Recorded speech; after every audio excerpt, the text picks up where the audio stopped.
Welcome to my channel আফরোজা.সম্রাট kitchen.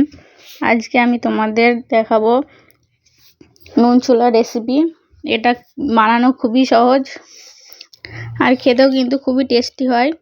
তো তোমরা ভিডিওটা প্রথম থেকে শেষ পর্যন্ত দেখতে থাকো। এই রেসিপিটা কিন্তু রমজান মাসে প্রত্যেকটা বাড়িতে বানাই। তো তোমরা এই রমজান মাসে এই ভিডিওটা একবার হলেও ট্রাই করো। তো আমরা বাড়িতে কিভাবে বানাই সেটাই আজকে তোমাদের দেখাবো। তো দেখো, আমি ছোলাটাকে কিন্তু সারা রাতের জন্য ভিজিয়ে রেখেছিলাম। তো এখানে আমি 1.5 বাটি ছোলা দিয়েছিলাম আর ছোলাগুলো কিন্তু ফুলে অনেকটাই বেড়ে গেছে। তো দেখো, এটাকে আমি ভালো করে পরিষ্কার করে ধুয়ে নেব আরেকবার। তো দেখো, আমি ছোলাগুলো আরেকবার ভালো করে ধুয়ে নিয়েছি। এবার এটাকে আমি সিদ্ধ করতে দেব। তো দেখো, আমি কড়াইতে দিয়ে দিচ্ছি ছোলা আর পানি। তো তোমরা এটা কিন্তু প্রেসার কুকারেও সিদ্ধ করতে পারো। তো আমি এবার ছোলাতে দিয়ে দিচ্ছি 1 চামচ লবণ। সিদ্ধ করার সময় লবণ দিলে কিন্তু লবণটা ছোলার ভিতরে ভালোভাবে ঢুকতে পারে।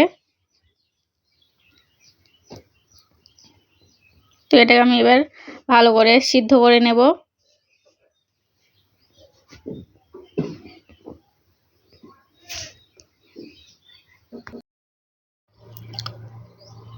তো দেখো, আমার ছোলাটা কিন্তু সিদ্ধ হয়ে গেছে। আমি কিন্তু ছোলাটাকে 10 মিনিট মতো সিদ্ধ করেছি, এতে কিন্তু সিদ্ধ হয়ে গেছে খুব ভালোভাবে। এবার এটাকে আমি ঠান্ডা করে নেব নামিয়ে।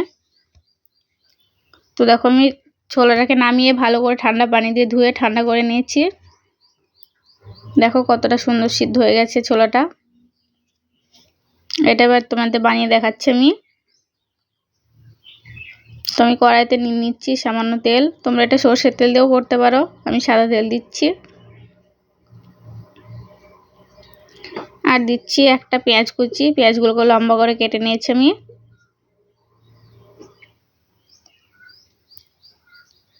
এবার পেঁয়াজটাকে হালকাভাবে নেড়ে দেবো। আর দিচ্ছি এখানে আমি 4টে শুকনো লঙ্কা। এখানে তোমরা কাঁচা লঙ্কা ইউজ করতে পারো। তো লঙ্কাগুলো আমি হাত দিয়ে ভেঙে দিচ্ছি। তো এবার এটাকে আমি ভালো করে নেড়ে মিশিয়ে নেব আর এটাকে হালকা করে ভেজে নেব।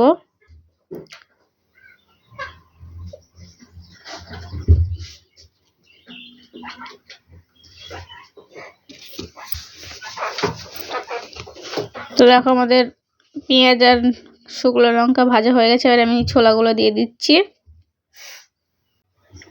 তো এটাকে আমি ভালো করে মিশিয়ে নিয়েছি।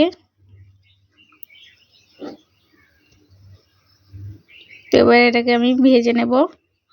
আর তার আগে আমি এখানে দিয়ে দিচ্ছি 1/2 চামচ লবণ। তোমরা লবণটা চেক করে তারপরে দেবে। তো লবণটাকে ভালো করে মিশিয়ে নেব আর এটাকে ভেজে নেব 1 থেকে 1.5 মিনিট পর্যন্ত।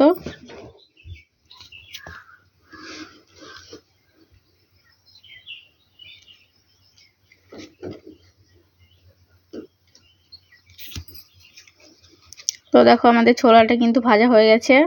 আর এটা উপর থেকে হালকা ভাবে ভাজতে হবে, যাতে ভিতরে কিন্তু নরম থাকবে আর উপরটা হালকাভাবে ভাজা হবে। একদম এটা খেতে কিন্তু একদম জুসি হয়। তো আমাদের নুন ছোলা একদম রেডি। এটা আমি এবার ঢেলে নিচ্ছি। তো দেখো, আমি চামচে করে তুলে নিচ্ছি। এরকমভাবে সবগুলো আমি তুলে নেব প্লেটে।